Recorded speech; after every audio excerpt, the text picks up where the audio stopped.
ازيكم يا حلوين، عاملين ايه؟ يا رب تكونوا بخير. يلا بينا نشوف الفيديو بتاع النهارده.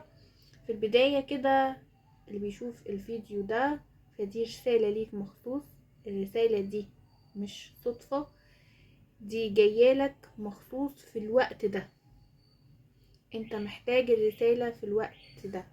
الطاقة دي طاقة مفتوحة لأي وقت هتشوف فيها الفيديو.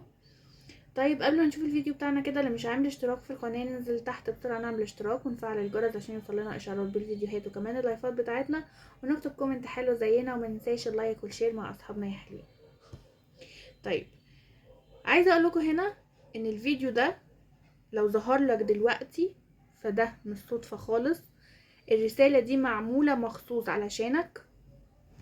في طاقه قويه جدا حوالين روحك بتحاول توصل لك، يمكن من شخص بيفكر فيك او من الكون نفسه بيقولك افتح قلبك، في حاجة جايالك، في حاجة جايالك. في حد هنا انا شايفاه في طاقتك، يمكن ساكت، يمكن بعيد، بس قلبه هنا بيصرخ بصوت عالي، حاسس بندم وبيشتاقلك، نفسه يقولك حاجات كتير. في بينكم حاجز وخوف قوي. طاقة النهاردة روحانية عالية جدا. النهاردة هنكشف كل ده وهنشوف نواياه الحقيقية من خلال التارو بتاعنا هنا. هنشوف الدنيا فيها ايه. طيب اللي انا شايفاه هنا ان الشخص ده تايه. الشخص ده حاسس بحيرة. الشخص ده هنا تايه، حاسس بحيرة، مشاعره مش واضحة حتى لنفسه، بيخاف يقرب وفي نفس الوقت بيخاف ان هو يخسرك.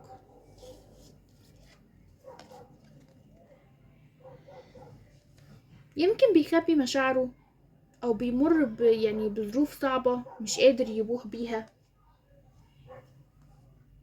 بيمر بظروف صعبة مش قادر ان هو يقولك عليها، مش قادر ان هو يحكي، مش قادر ان هو يتكلم.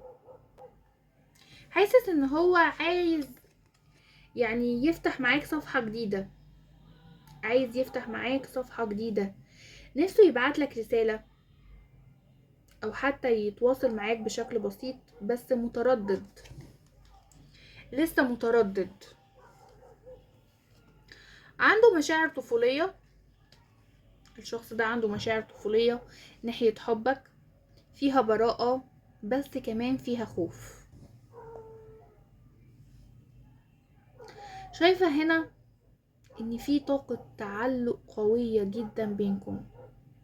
يمكن هو بيحاول يتخلص منها او بيحاول ينكرها بس مش قادر او مش عارف ياخد الخطوة دي. الشخص ده حاسس ان هو مربوط بيك. الشخص ده حاسس ان هو مربوط بيك، مش قادر يفك تعلق بيك، مربوط بيك يمكن جسديا او عاطفيا او حتى روحانيا. بس اللي عايزة اقولهولك ان العلاقة دي مأثرة عليه بشكل جامد. طيب نوايا الشخص ده ايه؟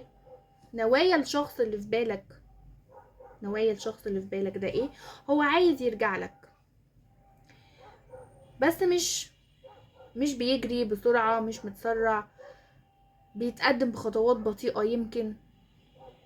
يمكن عشان خايف او عشان عايز يبني علاقة ثابتة اكتر ما بينك وما بينه. نيته مش سطحية، هو بيدور على استقرار معاك. عايزة اقول لكم كمان هنا رسالة روحانية ليك، للي بيسمع الفيديو، اللي شابك طاقته معايا، ان انت تستحق حب ناضج وصادق. ما تستناش حد يخرجك من حالة الانتظار. ما تخليش حد او ما تستناش حد يخرجك من حالة الانتظار. انت النور لنفسك، انت النور اللي بينور الطريق لنفسك، محدش هينور طريقك غيرك.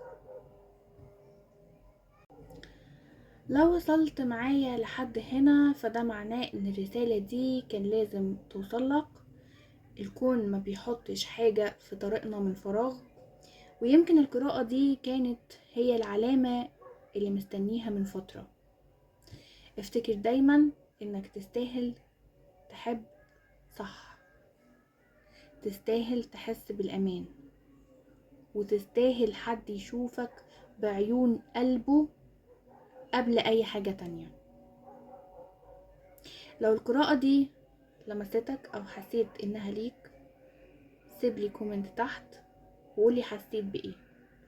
وافتكر دايما إن الرسائل الروحية دايما بتيجي في الوقت الصح. بحبكم من قلبي، واستنوني في قراءة جديدة قريب جدا. اشوفكم على خير يا حلوين الفيديو الجاي. سلام.